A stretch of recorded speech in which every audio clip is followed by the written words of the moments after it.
Next, let's discuss the challenges of live sound reinforcement and the tools commonly used on stage. This is one of the largest parts of the audio industry because it includes not only sound for concerts, but also theater, corporate events, weddings, and any situation that requires amplifying sound for an audience.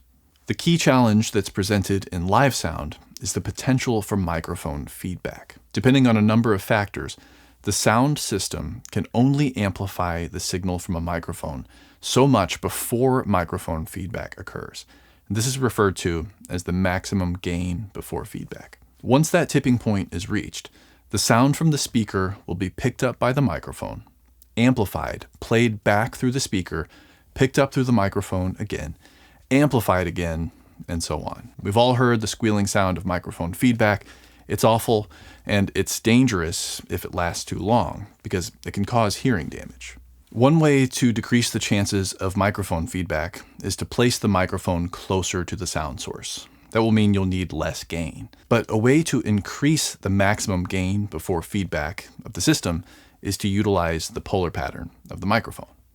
You may begin to see that polar patterns are extremely useful in a variety of settings in audio production, even if the benefit of the polar pattern varies from setting to setting. In live sound, polar patterns are useful for isolation between instruments, as they are in the studio setting, but they also isolate microphones from the speakers so as to prevent feedback. And remember, in live sound, there are speakers everywhere, because we not only need to provide sound for the audience to hear, but also for the musicians to hear themselves. Picture a vocalist and a mic stand and a monitor wedge on the floor. The polar pattern of the microphone can be strategically used here to pick up the vocalist effectively while rejecting sound from the floor monitor. A cardioid mic, like the Sennheiser E835, is a common choice for live vocals, as it will reject sound from the speakers and the monitors and prevent feedback. Another common choice, which I prefer for this specific scenario, is to use a supercardioid microphone. The reason this is a bit more effective in this scenario is because the supercardioid pattern rejects sound best not from directly behind, but from just to the side of the rear of the microphone. You can see that here in the specifications for the Sennheiser E945. If you take special care to point the microphone directly toward the vocalist and place the floor wedge in the rejection area, you'll increase the maximum gain before feedback, and that means you'll have more freedom to give the vocalist the level of vocal they desire in their monitor mix. But the louder you turn up the monitors, the more potential there will be for feedback, and the louder the stage volume will be. This is why we see so many bands switching to in-ear monitors, or IEMs. Sennheiser's first series-produced IEM systems arrived pretty early on the scene in 1999, and we've seen the popularity of IEMs for touring acts and even smaller band setups skyrocket over the last decade. An IEM system allows the monitor engineer to create a custom mix that can be fed into in-ear headphones for each musician on stage. This has the benefit of providing much clearer mixes, less potential for feedback, although there still is some, lower stage volume, resulting in a clearer front-of-house mix for the audience, and it has the added benefit of acting as an internal communication system for the musicians to use to communicate during the show without being heard by the audience. You'll often see a microphone on stage that's sent only to the IEM mixes and not to the front-of-house mix.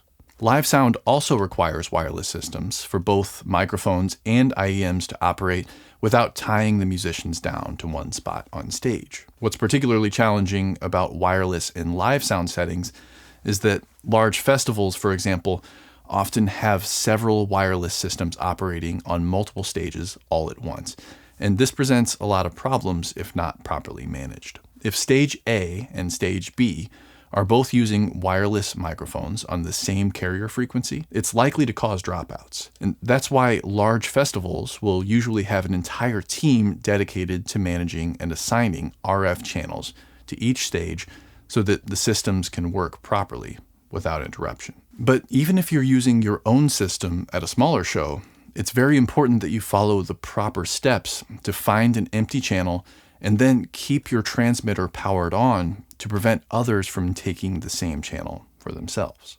Modern wireless systems have come a very long way toward making wireless simple to manage, deploy, and monitor.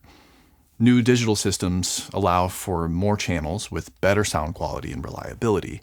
And one exciting development over the last few years is wideband multi-channel audio systems, or WMAS technology, which can facilitate denser, more flexible RF deployments as the RF frequency spectrum continues to become more and more crowded over time. And modern wireless systems often come with management and monitoring software, such as Wireless Systems Manager, or WSM, and Spectera Link Desk in the case of Sennheiser systems. These software applications allow engineers to monitor RF activity in the area, map out free channels, and quickly deploy them before a show begins. And they also allow monitoring the battery life and the signal reliability in real time, some even offering automatic fallback channels when things go wrong mid-show. As you can see, live sound has a lot of challenges, and it's not for the faint of heart. It's important that you remain calm under pressure if you choose to venture into this area of work, because the show must go on. But with that said, some of my best memories include feeling the energy of a performance from side stage, so it can be very rewarding as well. Given that everything is so fast-paced in live sound, it's common to encounter situations where there are extremely short changeovers between bands. This has led to innovations in microphone mounting, and live sound microphones also tend to be more rugged because a fast-paced environment subject to weather changes and constant changeovers isn't ideal for a delicate microphone.